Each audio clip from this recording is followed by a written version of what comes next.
ukijua ukoo wako, ninakwambia ushindi nilio nao na ushindi madhabahu haya yako nao. Bwana asifiwe. Unajua kuna jambo Bwana alikuwa ananionyesha jana.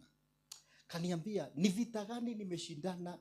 Unajua ni vita kubwa sana Mungu ameshindana. Sisi tuwe katikati ya mji.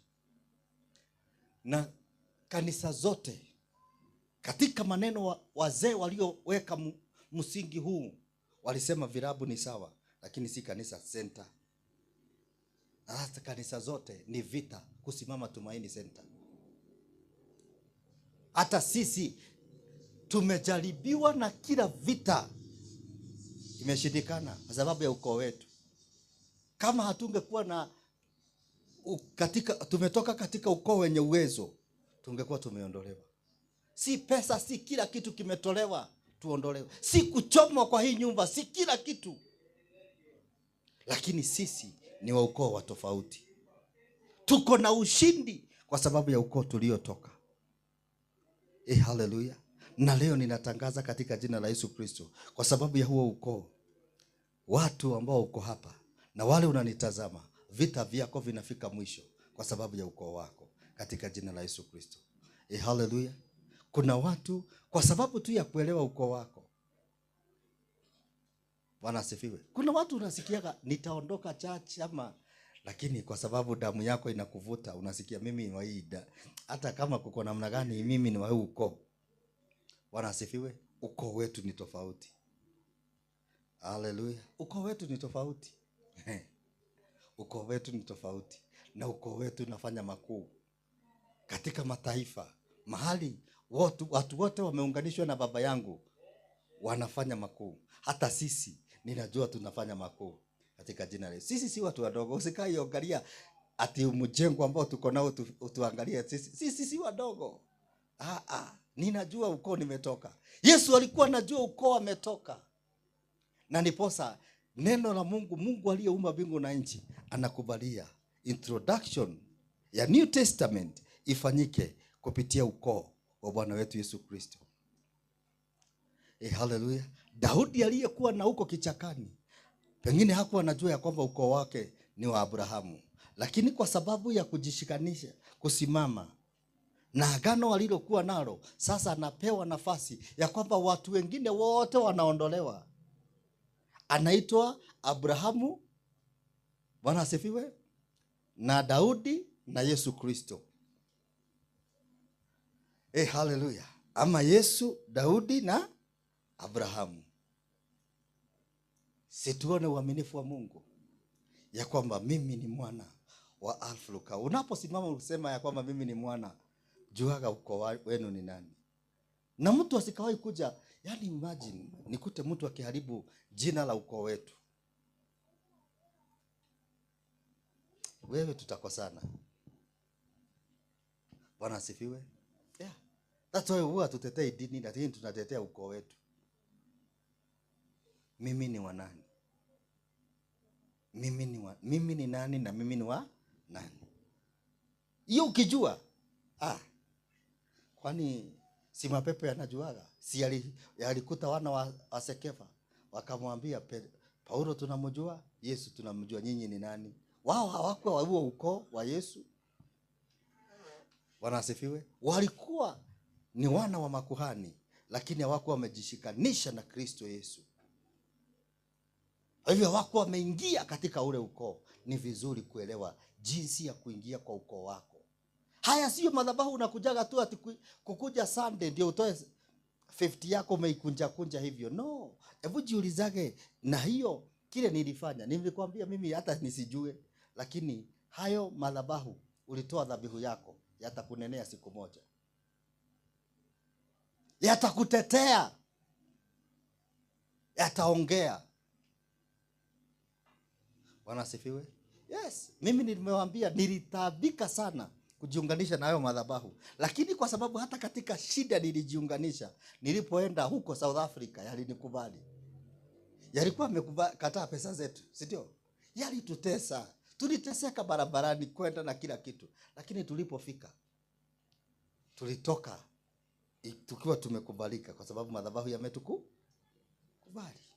Dhabihu zetu zilikuwa zimefika huko kabla sisi hatujaenda. Na nilipofika nikaitwa, ni wakati wako, chochote ambacho ni chako kianze kukufuata kwa sababu ya ukoo wenu. Haleluya. Ukoo wenu, ukoo wako uanze kunena. Thakame itu ti ya kuhotwo, damu yetu sio ya kushindwa, damu yetu sio ya haya magonjwa. Unayakataa na unauliza, hii shida ninayopitia damu yetu inapitiaga? Unasema hapana, mimi ukoo wetu haunaga hii shida, ukoo wetu haunaga hii shida, ukoo wetu haunaga hii, na unakataa katika jina la Yesu Kristo. Haleluya. Leo ninatangaza na kuunganisha na ukoo wako. Wale wanajua ukoo wao wana ushindi, na ukoo wetu ni tofauti. Tusimame kwa miguu yetu. Nasema ukoo wetu ni tofauti. Ukoo wetu ni wa ukinabii. Ukoo wetu ni wa suluhisho. Mahali popote unakanyanga, elewa ya kwamba ukoo wetu ni wa suluhisho. Tunaenda kupatiana suluhisho, sio shida. Haleluya. Maana tunajua ukoo wetu. Hivyo wakati unaona mambo yakifanyika hapa, wakati unaona mambo ya mambo mapya yakifanyika katika madhabahu haya, elewa ukoo wenu. Bwana asifiwe.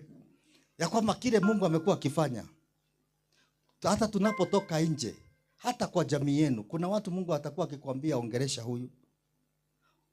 Bwana asifiwe. Mungu anakuambia ongelesha huyu. Mungu anakuambia uko na kitu kidogo lakini pee huyu. Hivyo ndivyo inafanyikaga kwa wale ambao ni wana wa madhabahu yetu.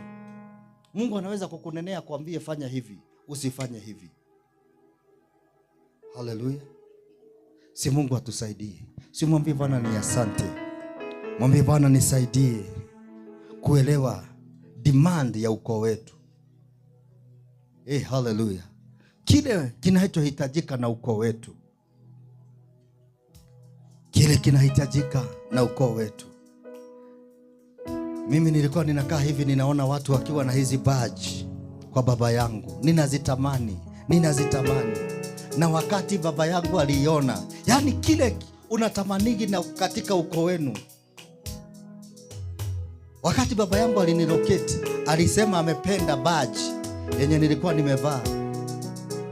Kwa sababu alielewa katika ndani yangu nilikuwa ninatamani kitu ambacho kinaitanishwa na ukoo wangu. Nilipokuwa nikinunua,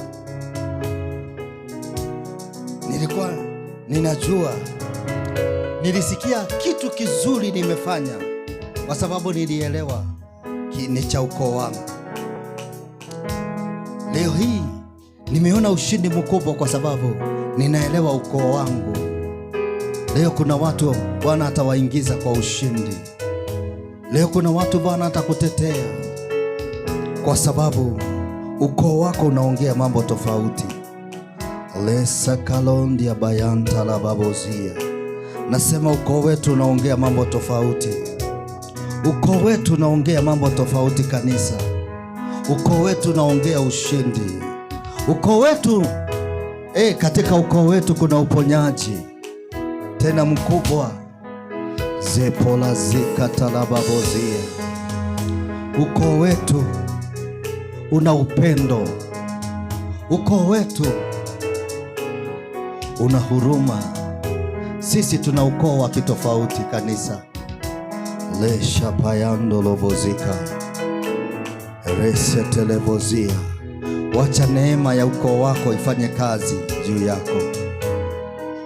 Kuna watu umekuwa katika vita, unatoka katika hii vita. Leo kile Mungu anataka tu uelewe, ukoo wako ni upi. Daudi alikuwa ameambiwa na Mungu Baba ya kwamba katika ukoo wake hautakosa kiongozi, na akamwamini. Ukielewa ukoo wako utasimama na hutakubalia mambo mengine ambayo adui anafanyaga yaje kwa maisha yako.